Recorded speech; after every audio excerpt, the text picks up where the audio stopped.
හරියට කවුන්ට්. ඊළඟට ලියන්න මාතෘකාව පෘෂ්ඨික ආතති සංගුණකයේ සහ පෘෂ්ඨික ආතති සංගුණකයේ සහ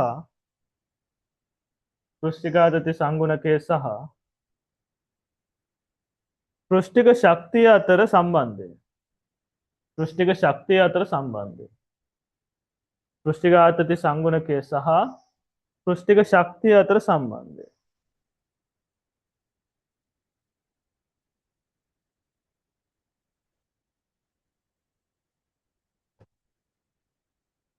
හරි. අපි මෙතෙන්දී මෙහෙම යකඩ ෆ්‍රේම් එකක් ගන්නවා. මේ ෆ්‍රේම් එකට මේ විදිහට එක පැත්තක් එක්ස්පෑන්ඩ් වෙන්න පුළුවන්. මේ පැත්ත ඇඩ්ජස්ටබල්. පැහැදිලිද? ඒතර මෙතෙන්දී අපි මේ ටිකේ සබම් පටලයක් හදලා ඉවරලා මම කරන්නේ මෙයා මෙහෙට මොන හරි F බලයකින් අදිනවා.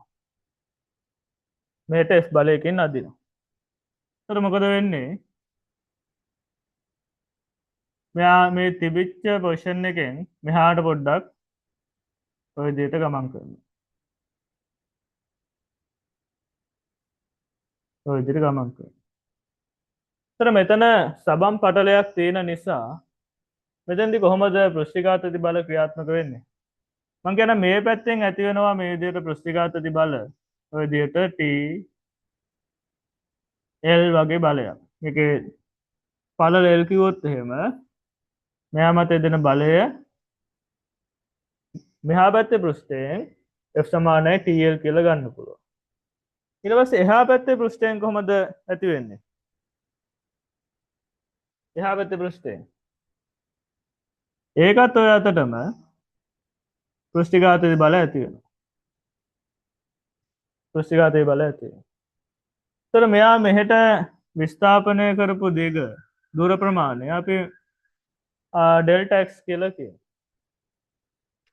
එහෙනම්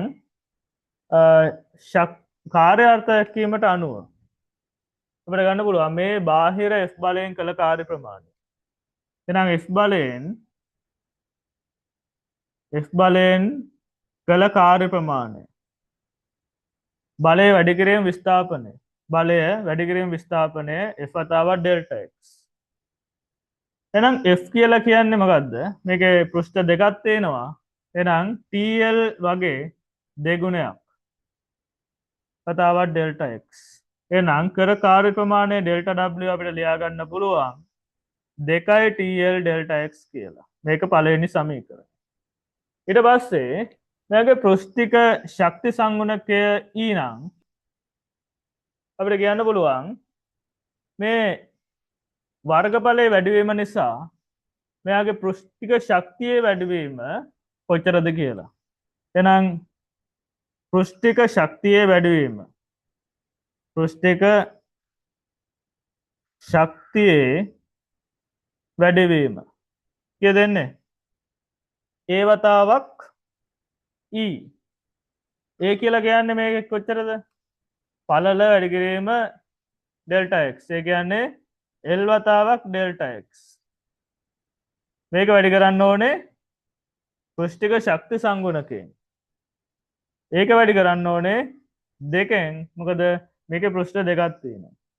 එහෙනම් මෙතන පෘෂ්ඨික ශක්ති වැඩි වීම ඩෙල්ටා E කිව්වොත් delta E එනවට 2යි E L delta x කියලා. මේක දෙවෙනි සමීකරණය. පැහැදිලිද? ඊට පස්සේ මම හිතනවා මෙන්න මේ සංසිද්ධිය සිදු වුණේ එකම උෂ්ණත්වය කියලා. මෙතෙන්ද උෂ්ණත්වය නියතයි. අන්න එතකොට කියන්න පුළුවන් යාන්ත්‍රික ශක්ති සංසිද්ධි නියමයෙන් අපිට කියන්න පුළුවන් මේ බාහිර F බලයෙන් කළ කාර්ය ප්‍රමාණය මෙයාගේ මේ පෘෂ්ඨික ශක්තිය වැඩි වීමට සමානයි කියලා. එහෙනම් ඩෙල්ටා W සමානයි ඩෙල්ටා E. මොකද හේතුව මෙතන උෂ්ණත්වය නියතයි.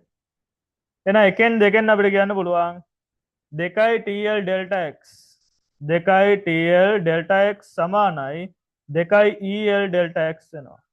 එහෙනම් මෙතන 2යි LX ඩෙල්ටා x කැපිලා යනවා අපිට එනවා ලස්සන සම්බන්ධයක් පෘෂ්ඨික ආතේ සංගුණකය පෘෂ්ඨික ශක්ති සංගුණකයට සමානයි කියලා. මං හිතනවා පැහැදිලි කියලා. පැහැදිලිද නැද්ද? හරි සර් ඕකේ මේ අර පෘෂ්ඨ දෙකක් කියලා ගන්න ඉහළ පෘෂ්ඨයයි පහළ පෘෂ්ඨයයි නේද? ඔව් එහා පැත්තේ පෘෂ්ඨයයි මෙහා පැත්තේ පෘෂ්ඨයයි පටලයක් ගත්තාම පෘෂ්ඨ දෙකක් තියෙනවනේ. සර් මේ ප්‍රශ්න හොර කමන්න නැද්ද සර් රෙකෝඩ් කරනවා නෑ කිව්ව කවන්න. හරි. මේකේ පෘෂ්ඨ දෙකක් තියෙනවා. ඒක නිසා අපිට එකෙන් දෙකෙන් වැඩි කරන්න ඕනේ මේ අවස්ථා දෙක. හරි ඉක්මනට කරගන්න. සර් ඔක්කොම දාගන්නද? හරි ඔක්කොම ලියගන්න.